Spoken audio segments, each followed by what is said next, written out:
Master जी education के सारे viewers को मेरा नमस्कार।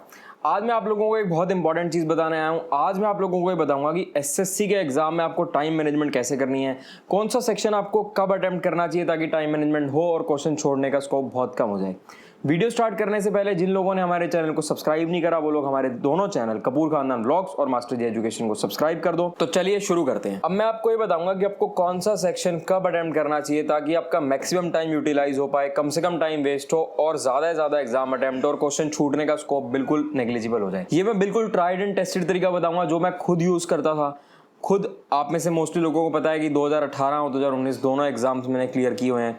तो जो मैंने खुद यूज़ किया था और मेरा टाइम बहुत अच्छा यूटिलाइज होता था और ये मैंने सारे मॉक टेस्ट में ट्राई करके अलग अलग कॉम्बिनेशंस बनाकर देखे थे और मॉक टेस्ट देकर मैंने ये फाइनल डिसाइड किया था। सबसे पहले मैं अटेम्प्ट करता था जीएस का सेक्शन।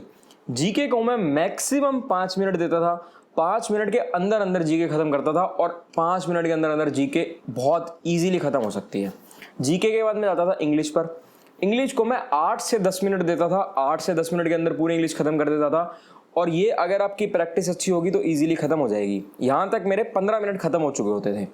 अब मैं जाता था रीजनिंग के सेक्शन पर। रीजनिंग के सेक्शन को मैं मैक्सिमम 15 मिनट देता था।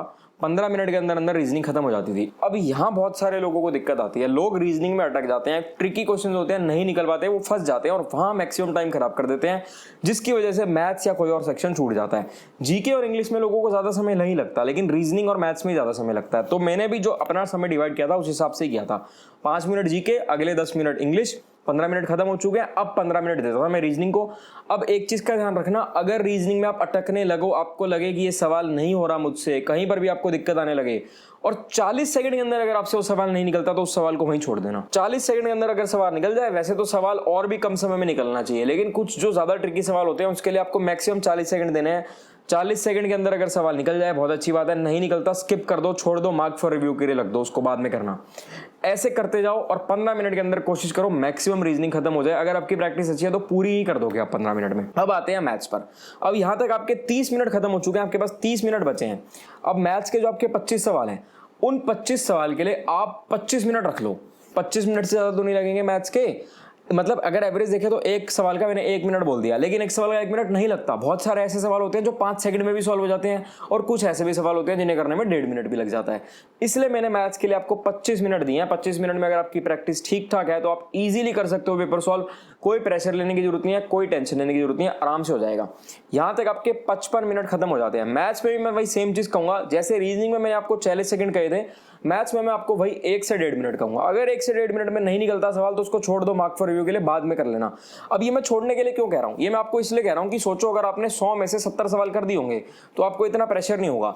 लेकिन अगर आपने 100 में से 50 ही सवाल कर पाए, आप आखिरी के 10 मिनट बचे और आप 50 ही सवाल कर पाए तो कितना प्रेशर क्रिएट हो जाएगा आपके माइंड में। वहीं अगर आप 70 से 80 सवाल कर चुके हो और कोई दिक्कत नहीं आ रही आपको तो इतना प्रेशर नहीं रहेगा आपके माइंड में, तो आप रिलैक्स रहोगे। प्रेशर हो गया तो वैसे ही कुछ नहीं कर पाओगे, जो आपसे होना होगा ना वो भी आप गलत कर दोगे।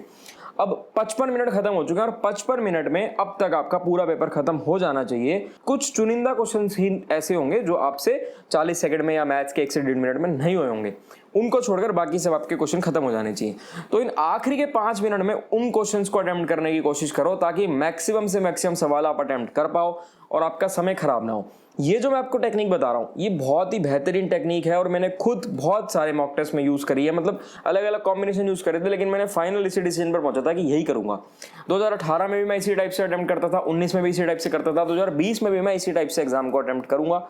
एग्जाम देने जाऊंगा लेकिन एग्जाम देने सीट खराब नहीं करूंगा, डॉक्यूमेंट वेरिफिकेशन में नहीं जाऊंगा, सिर्फ पेपर देकर आऊंगा लेकिन सीट खराब नहीं करूंगा। पेपर इसलिए देकर आऊंगा ताकि एक लेवल वगैरह पता रहता है कि कैसा क्या चल रहा है एग्जाम में, क्या नहीं चल रहा है एग्जाम में। एक इस चीज का ध्यान रखना जो मैंने आपको बताया है कि भाई समय जो है ना, एक ही सवाल पर बहुत ज्यादा समय मत लगा देना। अगर नहीं निकल पा रहा सवाल, किसी कारणवश अड़ रहे हो उस सवाल में, तो मार्क फॉर रिव्यू कर देना, बाद में उसको सॉल्व कर लेना। क्योंकि वहीं अगर आपने समय खराब कर दिया तो सारी गेम माइंड की होती है। अगर आपका माइंड परेशान हो गया, आपने कॉन्फिडेंस लूज कर दिया और आप प्रेशर में आ गए तो बहुत भारी समस्या हो जाएगी आप लोगों को। और ये दिक्कत होती है लोगों को एग्जाम में, सबसे बड़ी समस्या ही टाइम मैनेजमेंट की होती है। आपने कितनी अच्छी तैयारी करी होगी, लेकिन ये चीज जो मैं आपको बता रहा हूँ, आपको किसी ने नहीं बताई होगी कभी भी। अब एक चीज जो लोग पूछते हैं कि जितने क्वेश्चन आते हैं क्या सिर्फ उन्हीं को अटेम्प्ट करें या कुछ गैस भी करें, तो इसके रिगार्डिंग मैं ऑलरेडी एक वीडियो बना चुका हूं। अगर मैं अपनी बात करूं तो भाई मैं तो गैस करता था, क्योंकि मेरे को ऑलमोस्ट बहुत सारे क्वेश्चंस आते होते थे एग्जाम में। कुछ बहुत लिमिटेड से ऐसे क्वेश्चंस होते थे जो मुझे नहीं आते होते थे, क्योंकि मेरी तैयारी एक ऐसे लेवल की थी कि मेरे को ऑलमोस्ट सारे क्वेश्चन आते थे जब मैं देता था। 2020 का तो पता नहीं, क्योंकि बहुत टाइम से टच में मतलब हूं भी नहीं भी हूं, लेकिन जब एक बंदा खुद अपनी प्रिपरेशन कर रहा होता है बिल्कुल प्रॉपर तरीके से, तो वो एक ज्यादा अच्छे तरीके से एग्जाम को अटेम्प्ट कर सकता है। अभी मैं फिलहाल उस कंडीशन में तो नहीं हूं, लेकिन देखेंगे जितने भी मुझसे हो पाएंगे अटेम्प्ट। तो पहले तो मुझसे ऑलमोस्ट सारे हो जाते थे, कुछ थोड़े बहुत क्वेश्चन रहते थे उनमें मैं गेस करता था, तुक्का लगाता था और जम के तुक्का लगाता था, पीछे नहीं हटता था, कोशिश करता था कि पूरा पेपर अटेम्प्ट करके आऊं, चाहे तुक्का लगाना पड़े, कुछ भी करना पड़े।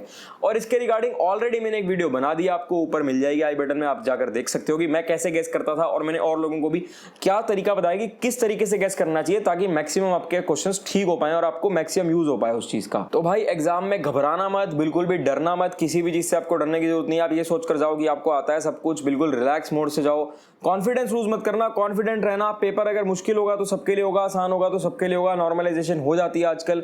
आपको बिल्कुल भी टेंशन लेने की, घबराने की जरूरत नहीं है। कोशिश करना जितने मैक्सिमम अटेम्प्ट कर पाओ उतने अटेम्प्ट करो, टाइम मैनेज जितने अच्छे से हो पाए उतने अच्छे से करना। बाकी ये जो सेक्शंस अटेम्प्ट करने का तरीका बताया, ये मैंने अपना तरीका बताया कि मैं ऐसे अटेम्प्ट करता था और मुझे ऐसे अच्छा लगता था। बाकी आपकी मर्जी है, आपको जैसे अच्छा लगे, जो बढ़िया लगे, आप बिल्कुल वैसे अटेम्प्ट करना। ये मत सोचना कि मैंने ये बता दिया तो आपको यही करना है, आप अपने हिसाब से करना जो आपको बेस्ट लगे। उसके बाद तुक्के मारने या नहीं मारने वो भी आपका पर्सनल डिसीजन है, आप अपने हिसाब से देखना। मैंने अपना बता दिया कि मैं क्या करता था, क्या नहीं करता था। और एग्जाम को बहुत अच्छे से करके आना। All the best. जिन लोगों ने हमारे चैनल को अब तक सब्सक्राइब नहीं करा, हमारे दोनों चैनल कपूर खानदान ब्लॉग्स और मास्टर जी एजुकेशन को सब्सक्राइब कर दो।